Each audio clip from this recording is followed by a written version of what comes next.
नमस्कार, मी श्वेता अंकले. तरुण भारतच्या न्यूज बुलेटिनमध्ये आपल्या सर्वांचे स्वागत. आता पाहूया ठळक घडामोडी. काँग्रेस नेते राहुल गांधी यांनी गुरुवार दिनांक 7 ऑगस्ट रोजी दिल्ली येथे बोलावण्यात आलेल्या पत्रकार परिषदेत निवडणूक आयोग आणि भारतीय जनता पक्षावर थेट मतचोरीचा गंभीर आरोप केला. त्यांनी देशातील विविध राज्यांमध्ये मतदार यादीमध्ये मोठ्या प्रमाणावर घोटाळा झाल्याचा दावा करत निवडणूक प्रक्रियेच्या पारदर्शकतेवर प्रश्नचिन्ह उपस्थित केले. राहुल गांधी म्हणाले की महाराष्ट्रात मागील 5 वर्षांच्या तुलनेत केवळ 5 महिन्यात मतदार नोंदणीमध्ये प्रचंड वाढ झाली आहे. काही विधानसभा क्षेत्रांमध्ये तर मतदारांची संख्या संबंधित भागाच्या एकूण लोकसंख्येपेक्षा जास्त आहे. हे कसे शक्य आहे? त्यांनी असा आरोपही केला की महाराष्ट्रात लोकसभा निवडणुकीत काँग्रेस आघाडीने मोठा विजय मिळवल्यानंतर काही महिन्यात झालेल्या विधानसभा निवडणुकीत पक्षाचा पराभव अत्यंत संशयास्पद होता. राहुल गांधींच्या या आरोपानंतर राजकीय वर्तुळात खळबळ उडाली आहे. भाजपकडून यावर तीव्र प्रतिक्रिया देण्याची शक्यता आहे, तर निवडणूक आयोगाकडून यावर स्पष्टीकरण दिलं जाणं अपेक्षित आहे. काँग्रेसकडून आता या प्रकरणी अधिक तपशीलवार माहिती लवकरच सादर केली जाणार असून राहुल गांधी यांनी याची सखोल चौकशी करण्याची मागणी केली आहे. या घडामोडींमुळे आगामी निवडणुकांच्या पार्श्वभूमीवर निवडणूक प्रक्रियेच्या पारदर्शकतेचा मुद्दा केंद्रस्थानी येण्याची शक्यता आहे. सुमारे 6 वर्षांपूर्वी ह्यूस्टनमध्ये हाऊडी मोदी कार्यक्रमामध्ये अमेरिकेचे तत्कालीन अध्यक्ष डोनाल्ड ट्रम्प आणि भारताचे पंतप्रधान नरेंद्र मोदी यांनी ऐक्य आणि सहकार्याचा संदेश दिला होता. मात्र आता ही मैत्री अतीताचा भाग वाटू लागली आहे. ट्रम्प यांच्या दुसऱ्या कार्यकाळात भारत अमेरिका संबंध पुन्हा तणावाच्या छायेत आले आहेत. मागील आठवड्यामध्ये ट्रम्प प्रशासनाने भारतातून आयात होणाऱ्या वस्तूंवर 25% अतिरिक्त टॅरिफ लागू केल्यानंतर त्यात आणखी वाढ करत ते 50% नेण्यात आले आहे. व्हाईट हाऊसमधील पत्रकार परिषदेत ट्रम्प यांनी स्पष्ट केलं की टॅरिफचा मुद्दा सुटल्याशिवाय भारतासोबत व्यापार करारावर कोणतीही चर्चा होणार नाही. या नव्या कार्यकारी आदेशानुसार वाढीव कर 21 दिवसांनंतर लागू होणार आहे. तज्ज्ञांच्या मते या निर्णयामुळे दोन्ही देशातील व्यापारी संबंध अधिक तणावपूर्ण होण्याची शक्यता असून उद्योग आणि आयात निर्यात क्षेत्रांवर त्याचा प्रतिकूल परिणाम होऊ शकतो. शहरातील रस्त्यांवर मोकाट फिरणाऱ्या गायींच्या समस्येकडे त्यांच्या मालकांचे दुर्लक्ष होत असल्याचा निषेध करत श्रीराम सेना हिंदुस्थान बेळगाव ग्रामीणने प्रशासनाकडे त्वरित कारवाईची मागणी केली आहे. श्रीराम सेना बेळगाव तालुका प्रमुख भरत पाटील आणि त्यांच्या सहकाऱ्यांनी आज शुक्रवारी पोलीस आयुक्त भूषण बोरसे यांची भेट घेऊन याबाबत निवेदन सादर केले. निवेदनामध्ये म्हटले आहे की प्रशासनाने या गोमातांची योग्य ती काळजी घेऊन त्यांना गोशाळेमध्ये पाठवावे, अन्यथा श्रीराम सेनेला हे काम करण्यासाठी भाग पाडेल असा इशारा त्यांनी दिला. पोलीस आयुक्त बोरसे यांनी निवेदन स्वीकारून या समस्येवर योग्य ती कार्यवाही करण्याचे आश्वासन दिले. अलीकडेच बेळगाव शहरातील रस्त्यांवर मोकाट फिरणाऱ्या गायींची संख्या लक्षणीय वाढली असून त्यामुळे नागरिकांच्या सुरक्षेला धोका निर्माण होत आहे. शहरातील स्वच्छता आणि सुरक्षेसाठी या प्रकरणावर प्रशासन तातडीने लक्ष देण्याची गरज आहे. बेळगाव तालुक्यातील कर्ले गावामध्ये वनविभाग शेतकऱ्यांची जमीन बळकावण्याचा प्रयत्न करत असल्याचा आरोप करत गावकऱ्यांनी आज शुक्रवारी तीव्र आंदोलन केले. या आंदोलनानंतर ग्रामस्थांच्या शिष्टमंडळांनी जिल्हाधिकाऱ्यांना निवेदन सादर केले. गावकऱ्यांनी सांगितले की आम्हीच खरे अरण्य जपणारे आहोत. जर कोणतीही जमीन संभाव्य अरण्य क्षेत्रात येत असेल तर ती शेतकऱ्यांशी संवाद साधून समजुतीने घेण्यात यावी. मात्र वनविभाग कोणतीही पूर्वसूचना न देता थेट नोटीस पाठवून आणि दबाव टाकून आमची जमीन बळकावण्याचा प्रयत्न करत आहे असा आरोप त्यांनी केला. यावेळी शेतकऱ्यांनी आणखी एक गंभीर मुद्दा उपस्थित केला. गाय रानाची जमीन दुसऱ्या ठिकाणी वर्ग करण्यात येत असल्याचं निदर्शनास आलं आहे. हे देखील अन्यायकारक आहे असं म्हणत त्यांनी या प्रक्रियेला तीव्र विरोध दर्शवला. कर्ले गावातील शेतकऱ्यांवर अन्याय होऊ देणार नाही. आमच्यावर दबाव टाकणं त्वरित थांबवावं आणि आमच्या जमिनीवर अरण्य खात्याचा कोणताही दावा आम्ही मान्य करणार नाही असा स्पष्ट इशारा ग्रामस्थांनी दिलेल्या निवेदनात दिला आहे.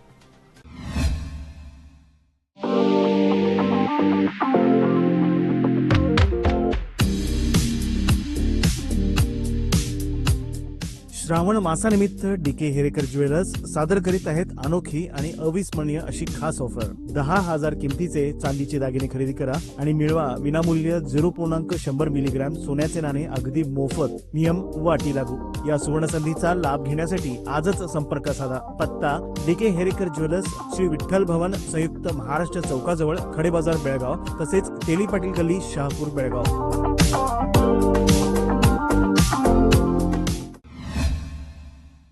खानापूर रोडवरील 3ऱ्या रेल्वे गेटजवळील उड्डाणपुलावरील रस्त्याची अवस्था सध्या अत्यंत खराब झाली आहे. रस्त्यावर मोठमोठे खड्डे निर्माण झाल्यामुळे वाहन चालकांना जीव मुठीत धरून प्रवास करावा लागतोय. या ठिकाणी दररोज 1 ते 2 छोटे मोठे अपघात घडत असून नागरिकांचा जीव धोक्यात आलाय. या रस्त्याच्या दुरवस्थेबाबत प्रशासन अद्यापही उदासीनच असून कोणत्या मोठ्या अपघाताची वाट प्रशासन पाहत आहे का, असा संतप्त सवाल अभिजित मुजकर यांनी तरुण भारतशी बोलताना उपस्थित केला. नागरिकांनी यापूर्वीही प्रशासनाकडे रस्त्याच्या दुरुस्तीची मागणी करत निवेदन दिले होते. त्यानंतर केवळ वरवरची मलमपट्टी करून काम उरकण्यात आलं. विशेष म्हणजे अवघ्या 4 दिवसातच रस्ता पुन्हा खराब झाला. यावरून कामाचा दर्जा अत्यंत निकृष्ट होता, असा आरोप स्थानिक नागरिक करत आहेत. या गंभीर परिस्थितीमुळे स्थानिकांनी प्रशासनाला इशारा दिलाय की जर रस्ता तात्काळ दुरुस्त करण्यात आला नाही तर तीव्र आंदोलन छेडले जाईल. यासोबतच नागरिकांनी, लोकप्रतिनिधींनी आणि अधिकाऱ्यांनी संबंधित ठेकेदाराला तात्काळ जाब विचारावा, अशीही जोरदार मागणी केली आहे. Maratha light infantry regimental centre Belgaum येथे रक्षाबंधनाचा उत्सव आज शुक्रवार दिनांक 8 ऑगस्ट रोजी मोठ्या उत्साहात आणि देशभक्तीपूर्ण वातावरणात साजरा करण्यात आला. देशाच्या सीमांवर सेवा करणाऱ्या जवानांना राखी बांधून महिलांनी आणि विद्यार्थिनींनी आपलं प्रेम, विश्वास आणि कृतज्ञता व्यक्त केली. या कार्यक्रमामध्ये शहरातील विविध सामाजिक संस्था, शाळा आणि महाविद्यालयातील विद्यार्थिनी मोठ्या संख्येने सहभागी झाल्या होत्या. जवानांच्या मनोबलात भर घालणाऱ्या या भावनिक कार्यक्रमाने सर्वांनाच भारावून टाकले. यावेळी मराठा सेंटरचे कमांडंट ब्रिगेडियर जयदीप मुखर्जी यांनी उपस्थितांना संबोधित करताना सांगितले की रक्षाबंधन हे केवळ बंधनाचे नव्हे तर स्नेह, विश्वास आणि जबाबदारीचे प्रतीक आहे. देशसेवेतील जवानांसाठी हे औचित्य विशेष महत्वाचं आहे. कार्यक्रमात बंधुत्व, राष्ट्रप्रेम आणि समाज सहभाग यांचा सुंदर संगम पाहायला मिळाला. उपस्थित सर्वांनी एकाच भावनेने देशाच्या रक्षणासाठी आम्ही नेहमी आपल्या सैनिकांच्या पाठीशी आहोत हा संदेश दिला. बेळगाव उत्तर मतदारसंघातील नागरी सुविधांमध्ये सुधारणा करत आमदार आसिफ सेठ यांनी सदाशिवनगर व जालगार गल्ली येथे विविध विकास कामांचे उद्घाटन केले. सदाशिवनगरमधील स्मशानभूमीजवळ नव्या रस्त्याचे व आधुनिक गटार व्यवस्थेच्या कामाचा शुभारंभ करण्यात आला. वर्षानुवर्षे खराब रस्ते व अपुरी नाली व्यवस्था ही या भागातील मोठी समस्या होती, जी आता मार्गी लागणार आहे. या कामांमुळे परिसरातील पाणी साचण्याची समस्या दूर होऊन नागरिकांचे आरोग्य व दैनंदिन जीवनमान सुधारण्यास मदत होणार आहे. यानंतर आमदार सेठ यांनी जालगार गल्ली येथे नव्याने बसवण्यात आलेल्या बोरवेलचे उद्घाटन केले. या भागातील दीर्घकालीन पाण्याच्या टंचाईवर तोडगा म्हणून हा बोरवेल उपयोगी ठरणार आहे. वाढत्या मागणीच्या पार्श्वभूमीवर नागरिकांनी या उपक्रमाचं स्वागत करत आमदार व नगरसेवकांचे आभार मानले.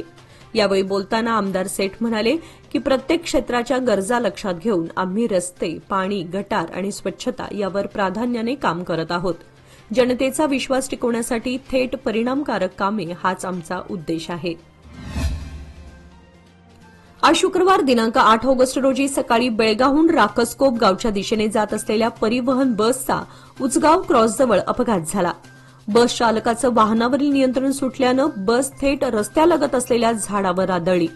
या घटनेमध्ये 2 शालेय विद्यार्थी किरकोळ जखमी झाले असून इतर प्रवाशांना सौम्य दुखापत झाली आहे. मात्र सुदैवाने मोठी जीवितहानी टळली. अपघातामुळे काही काळ या मार्गावरील वाहतूक विस्कळीत झाली होती. सदर अपघातात बसच्या दर्शनी भागाचं पूर्णपणे नुकसान झालं असून स्थानिक नागरिकांनी मदतीस धाव घेत जखमींना तातडीने उपचारासाठी जिल्हा रुग्णालयात हलवलं. अधिकाऱ्यांनी घटनास्थळी पाहणी करून पुढील कारवाई सुरू केली आहे. प्रधानमंत्री विकसित भारत रोजगार योजनेच्या अनुषंगाने उद्यमबाग येथील Belgaum district small scale industries association आणि कर्मचारी भविष्य निर्वाह निधी संस्था यांच्या संयुक्त विद्यमाने आज विशेष कार्यक्रमाचे आयोजन करण्यात आले. या योजनेचा उद्देश देशभरात रोजगार निर्मिती, कामगारांची सामाजिक सुरक्षा आणि रोजगार क्षमता वाढवणे हा आहे. योजनेसाठी केंद्र सरकारने 13,946 कोटींचा निधी मंजूर केला असून पुढील 2 वर्षात 3.5 कोटी रोजगार निर्मितीचे लक्ष्य आहे. कार्यक्रमामध्ये प्रमुख पाहुणे म्हणून ईपीएफओ आणि आयएएमएम लघु उद्योग भारतीचे माजी अध्यक्ष सचिन सबनीस, ईपीएफओ हबळीचे आरपीएफसी वनचे रामकेश मिश्रा, जिल्हा उद्योग केंद्र बेळगावचे सहसंचालक सत्यनारायण भट, उपश्रम आयुक्त नागेश डीसी, जिल्हा रोजगार अधिकारी गुरुपदैया हिरेमठ तसेच ईपीएफओ बेळगावचे ईओ डीओ महेश जिंदे हे उपस्थित होते. उपस्थित मान्यवरांनी योजनेच्या लाभांविषयी सविस्तर माहिती दिली. महादाई नदीच्या जलवाटपाच्या वादावरून गोवा आणि कर्नाटक यांच्यात तणाव वाढत असताना कर्नाटक सरकार अधिक आत्मविश्वासाने आणि आक्रमकपणे पाणी वळवण्याच्या कामाला लागल्याचे चित्र दिसत आहे. याबाबत विरोधी पक्षनेते युरी आलेमाव यांनी राज्य सरकारवर निष्क्रियतेचा आरोप केलाय. कर्नाटकने महादाईचे पाणी वळवण्यासाठी भूगर्भात बांधकाम सुरू केलं आहे. त्यांनी यामध्ये आक्रमक पावले उचलली असताना आपले सरकार मात्र केवळ कायदेशीर कारवाईपुरतेच मर्यादित आहे असे त्यांनी सांगितले. लेमाव यांनी सरकारने केवळ कायदेशीर लढ्यापुरते न थांबता महादाई नदीच्या संरक्षणासाठी ठोस कृती योजना जाहीर करण्याची मागणी केली. बेळगावमधील नागरिक पर्यावरण वाचवण्यासाठी एकत्र येत आहेत, तर गोवा सरकार मात्र या प्रश्नावर शांत आहे असा आरोपही त्यांनी केला. बेळगाव उत्तर मतदारसंघातील पायाभूत सुविधांमध्ये सुधारणा करण्याच्या उद्देशाने आमदार आसिफ सेठ यांनी मंगळवारी रामनगर आणि अशोकनगरमध्ये 2 महत्वपूर्ण जनहित प्रकल्पांचे उद्घाटन केले. रामनगरमध्ये सार्वजनिक शौचालय बांधकाम प्रकल्पाची सुरुवात करण्यात आली असून ही सुविधा विशेषतः महिला व ज्येष्ठ नागरिकांसाठी उपयुक्त ठरणार आहे. नागरिकांच्या सातत्याने होत असलेल्या मागणीनंतर हा प्रकल्प हाती घेण्यात आला. याप्रसंगी आमदार सेठ यांनी स्वच्छता आणि सार्वजनिक आरोग्याला प्राधान्य देण्याची भूमिका मांडली. प्रत्येक प्रभागात शौचालय सुविधा पोहोचवणं हे आमचं उद्दिष्ट आहे असे त्यांनी सांगितलं. यानंतर अशोकनगरमध्ये नवीन गटार ड्रेनेज प्रकल्पाचं उद्घाटन करण्यात आले. या भागामध्ये जुनी व अकार्यक्षम गटार यंत्रणा ही प्रमुख समस्या होती. नवीन प्रकल्पाद्वारे सांडपाण्याचा प्रवाह सुरळीत होणार असून पावसाळ्यातील जलसाच्यावरही नियंत्रण येणार आहे. स्थानिक नागरिकांनी या कामांचे स्वागत करत आमदारांचे आभार मानले. जनावरांच्या बाजारात कायदेशीररित्या गायी म्हशी वाहतूक करताना श्रीराम सेना, विश्व हिंदू परिषद आणि बजरंग दलकडून विनाकारण त्रास दिला जात असल्याचा गंभीर आरोप करत कसाब करोशी जमात चॅरिटेबल असोसिएशनने आज शुक्रवारी जिल्हाधिकाऱ्यांना निवेदनाद्वारे व्यक्त केला. शेतकरी जे भाड्याने वाहन घेऊन आपली जनावरे विक्रीसाठी बाजारात नेत असतात त्यांच्यावर या संघटनांच्या कार्यकर्त्यांकडून गायींची वाहतूक करण्याचा आरोप करून पोलिसांना बोलावून गैरसोय केली जाते अशी तक्रार या निवेदनात करण्यात आली आहे. यामुळे शेतकऱ्यांना वेळेचा अपव्यय होतो तसेच पोलीस आणि स्थानिक प्रशासनावर अनावश्यक दबाव वाढतो. कसाब करोशी जमातने या संघटनांवर बंदी घालावी व त्याद्वारे चालत असलेली दडपशाही थांबवावी अशी मागणी केली आहे. त्यांनी प्रशासनाकडून तत्पर आणि प्रभावी कारवाईची अपेक्षा व्यक्त केली आहे. या मान्सूनमध्ये मिळवा सुरक्षित साथ, कमी कालावधीत उत्तम व्याज. सादर आहे लोक मान्सून ठेव योजना. मिळवा 500 दिवसांच्या ठेवीवर 10.25% व्याज. ज्येष्ठ नागरिकांसाठी 0.50% अधिक व्याज. अधिक माहितीसाठी आमच्या नजीकच्या शाखेला भेट द्या किंवा कॉल करा 1800-212-4050. लोकमान्य, प्रत्येक पावलावर तुमच्या सोबत. योजना फक्त सभासदांकरिता, नियम व अटी लागू.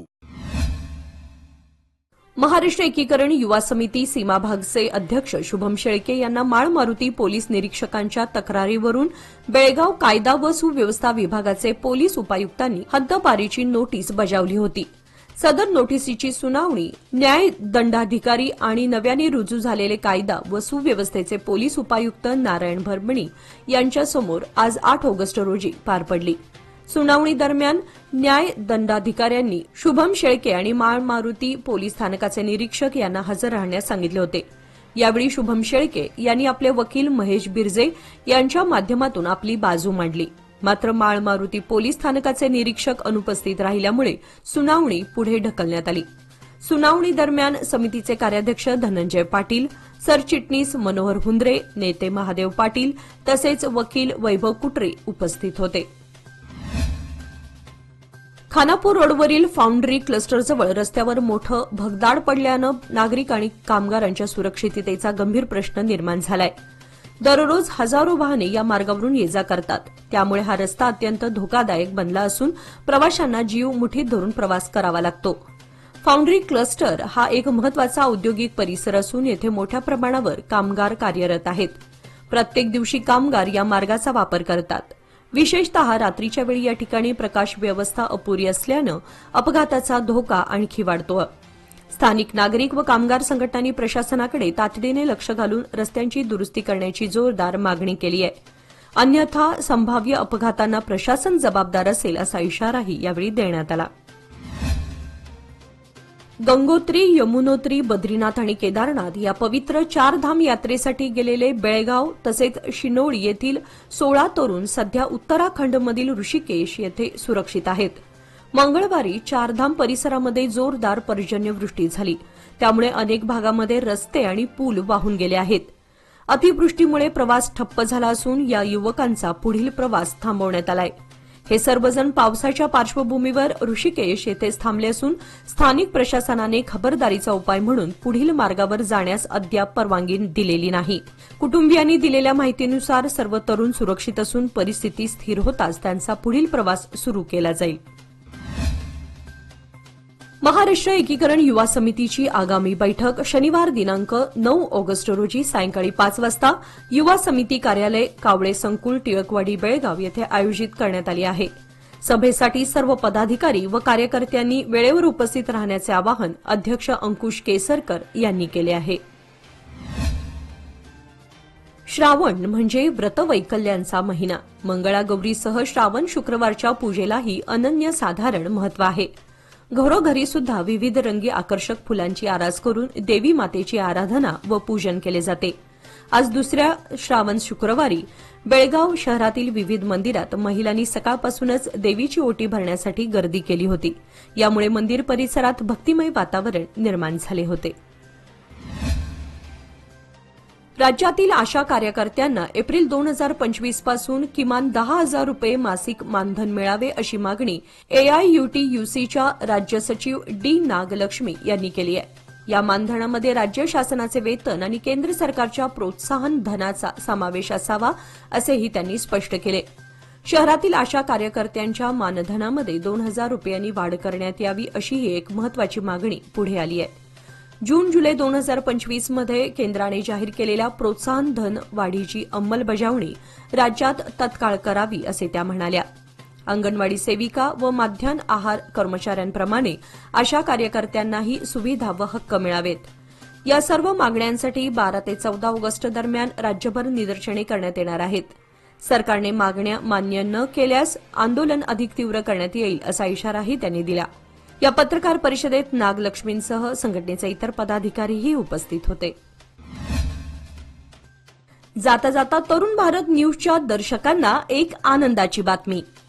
कधी वेणुग्राम म्हणून ओळखलं जाणारं निसर्गरम्य आणि सांस्कृतिकदृष्ट्या समृद्ध असलेलं बेळगाव शहर आज महाराष्ट्र व कर्नाटकात एक महत्वाचं ठिकाण मानलं जातं. वेणू म्हणजे बांबू आणि याच परिसरात पूर्वी मोठ्या प्रमाणात बांबूची झाडं आढळत असल्यानं या शहराला वेणुग्राम असं नाव प्राप्त झालं. कालांतराने वेणूचं बेळ झालं आणि त्यातून आजचं बेळगाव शहर आकारास आलं. शहराच्या विकासात इथे निर्माण झालेल्या विविध पारंपरिक गल्ल्यांचा मोठा वाटा राहिला आहे. या गल्ल्यांनी केवळ वस्तीचा विस्तार केला नाही तर सामाजिक सांस्कृतिक मूल्यांची जपणूकही केली आहे.